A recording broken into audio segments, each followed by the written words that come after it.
자, 그럼 오늘도 유익한 소식들로 가득한 라이프 투데이 함께 시작해볼까요?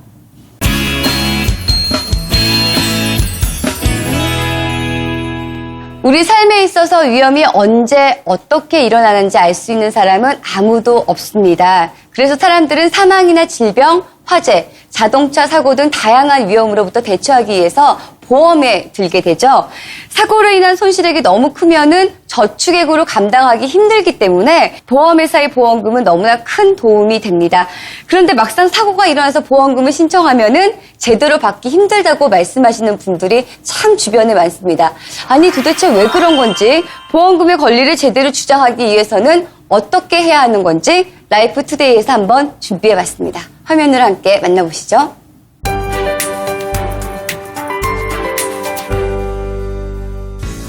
언제 어디서 일어날지 모르는 위험. 이러한 위험에 대처할 수 있는 방법 중 하나가 바로 보험 가입인데요. 막상 보험금을 수령해야 할 때 받기가 만만치 않답니다. 이럴 때 믿을 수 있는 손해사정사를 만나면 되는데요. 자세한 내용 지금 확인하시죠. 얼마 전 병원을 찾은 김준율 씨. 이곳저곳 몸이 성한 곳이 없어 건강검진을 받았는데요. 여보세요? 네, 수술해야 된다고요? 결과가 좋지 않았습니다. 한시라도 빨리 수술에 들어가야 큰 병을 막을 수 있다는 사실을 알게 됐는데요. 수술비 때문에 걱정됐던 그때 머릿속에 5년 전 가입해뒀던 보험이 생각났습니다. 네, 지금 제가 수술을 받아야 되는데 보험금을 좀 받을 수 있을까 해서요. 보험사와 연계된 손해사정사가 병원을 방문해 질병 원인과 손해 정도의 확인 등을 확인한 후 수령할 수 있는 금액을 제시했는데요. 기존에 들었던 금액과는 천지 차이, 터무니없는 금액을 제시했습니다. 제가 전에 듣기로는 수술 지원비가 3천만 원 나온다고 들었었는데요. 하지만 담당 직원에게 들을 수 있었던 답은 보험약관과 관계법규 기준과는 다른 것이었습니다. 고민하던 김준열 씨는 여러 가지 정보를 찾아보게 되는데요.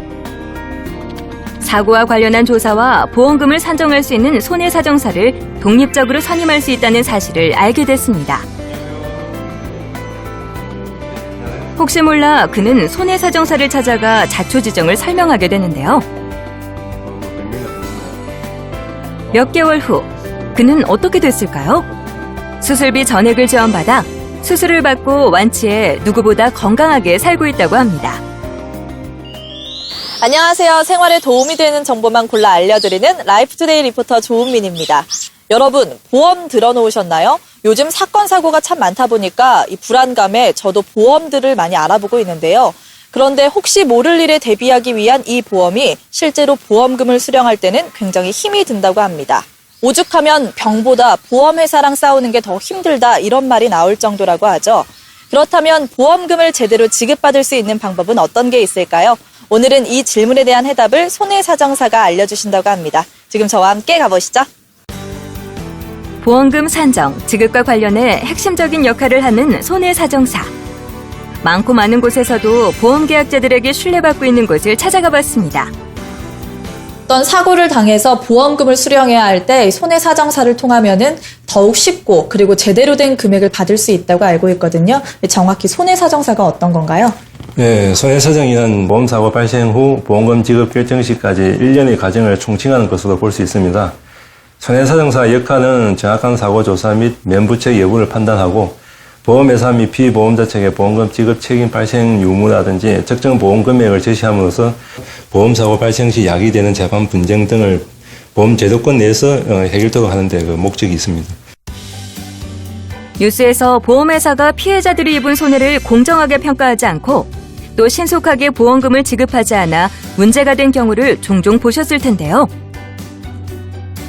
작은 사고는 수령액이자가 스스로 해결해도 되지만 사망이나 큰 질병 같은 경우엔 인터넷에서 찾아본 보험 지식과 무료 산정을 통해 나온 예상보험금으로 전문적인 지식으로 무장한 보험회사와 협상을 하게 된다면 많은 금액의 손실이 발생합니다.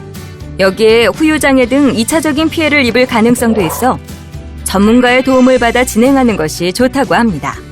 그런데 보험의 종류가 굉장히 다양하잖아요. 이곳에서는 어떤 보험들을 다루고 계신가요? 교통사고로 인한 피해자의 손해를 보상하는 업무에서부터 상해 생명, 질병 등 보험에 관련된 일은 모두 다 하고 있습니다.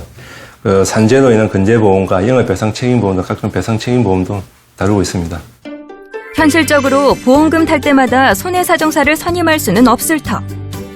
때문에 오랜 기간 노하우를 바탕으로 각기 다른 장애평가 방식을 갖고 있는 자동차, 생명, 상해, 산재, 근대보험, 국민연금 등 다양한 보험 종류를 두루 다루고 있는 이곳이 주목을 받고 있다고 합니다.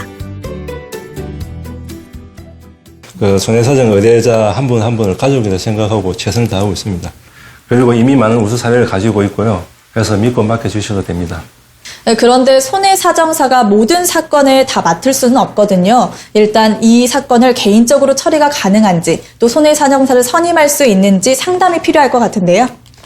네, 부상의 정도가 경미한 사고의 경우에 혼자 하셔도 무방합니다. 그런데 암이나 뇌졸중이라든지 그리고 사망이나 휴장의 보험금 등 보험금이 큰 경우는 반드시 손해사정사와 상담하시는 게 도움이 될 것입니다. 본인이나 가족이 다쳐서 경황도 없고 지식과 경험이 부족한 일반 피해자들이 전문적인 지식으로 똘똘 뭉친 보험회사 직원을 상대로 정당한 보험금을 받는다는 것은 정말 어렵고 힘든 여정입니다. 전문가와 비전문가의 차이는 확연한 것이고 보상을 받기 위해 투자한 노력이나 시간 대비 직업보험금 등을 생각한다면 손해사정사의 도움을 받는 것이 시간적, 경제적으로 많은 도움이 될 것입니다. 잘못된 보험금 수령으로 고통받는 사람들을 위해 사명감을 갖고 업무에 매진하고 있다는 손해사정사. 앞으로 더 많은 고객들에게 올바른 보험 지식을 전달하고 고객들 가정에 평안함을 안기기 위해 정진해 나갈 것입니다. 앞으로의 계획에 대해서도 말씀 부탁드립니다. 네, 한국의 보험 시장은 2006년도 회계 기준 세계 7위 수준입니다. 그런데 한국 소비자들의 보험 시장에 대한 만족도는 30개국 중 최하위라 합니다. 따라서 객관적이고 공정한 손해사정 제도가 정착될 필요가 있다고 생각되고 손해사정사 제도를 개선함으로써 보험계약자 등의 권익을 보호하고 보험산업의 신뢰도를 향상시키는 데 일조를 하고 싶습니다.